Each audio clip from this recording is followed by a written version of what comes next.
Sebagai lanjutan studi kasus 10, pembahasan ini akan memperdalam analisis ekspor produk alas kaki Indonesia ke pasar Eropa dalam kerangka strategi komprehensif untuk pasar Eropa. Fokus utama diarahkan pada penerapan strategi yang telah dibahas sebelumnya, mulai dari kepatuhan regulasi Uni Eropa, strategi diferensiasi produk, hingga penguatan merek di pasar internasional.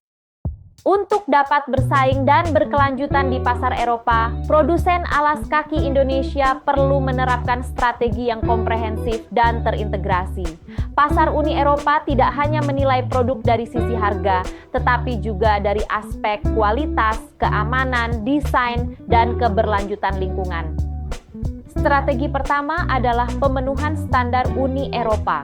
Produsen wajib mematuhi berbagai regulasi ketat, seperti REACH compliance yang mengatur penggunaan bahan kimia berbahaya, penerapan eco-labeling, serta standar keamanan material untuk melindungi konsumen dan lingkungan.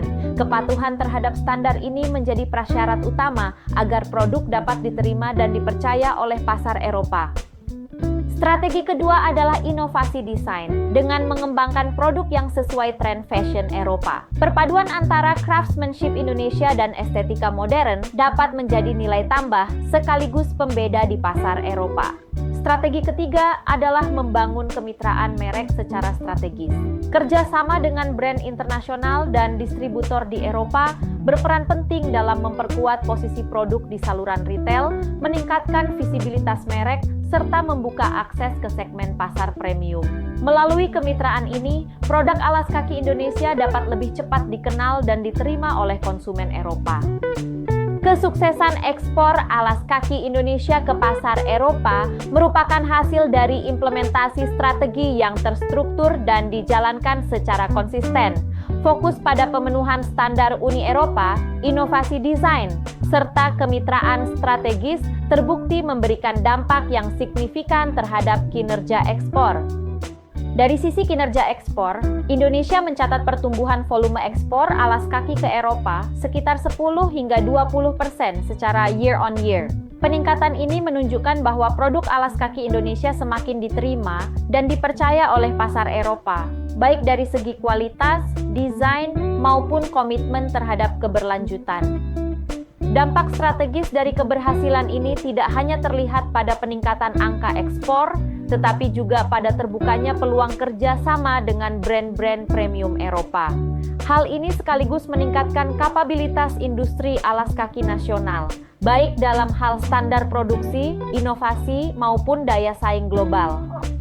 Kedepan, dengan momentum yang positif, Indonesia memiliki peluang besar untuk memperluas penetrasi pasar ke segmen alas kaki premium dan sustainable footwear yang terus berkembang di Eropa. Sebagai solusi strategis bagi perusahaan Indonesia dalam menghadapi pasar internasional, diperlukan pendekatan yang adaptif dan berorientasi global.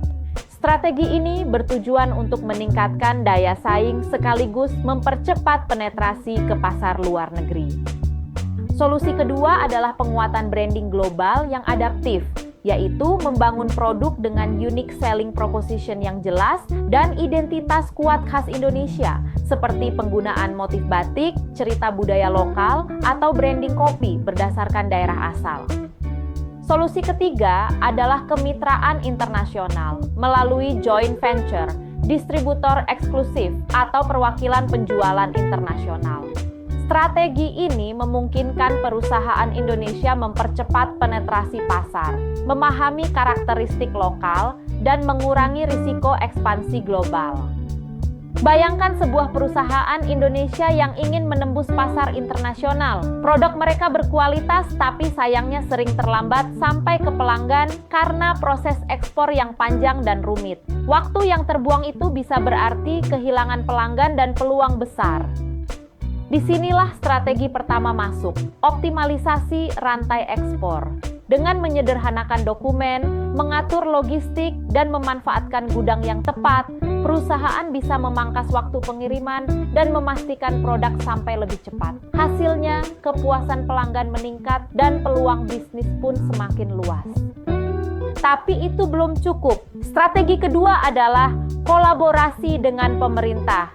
Pemerintah menyediakan berbagai program promosi perdagangan, pameran internasional, serta dukungan untuk UMKM.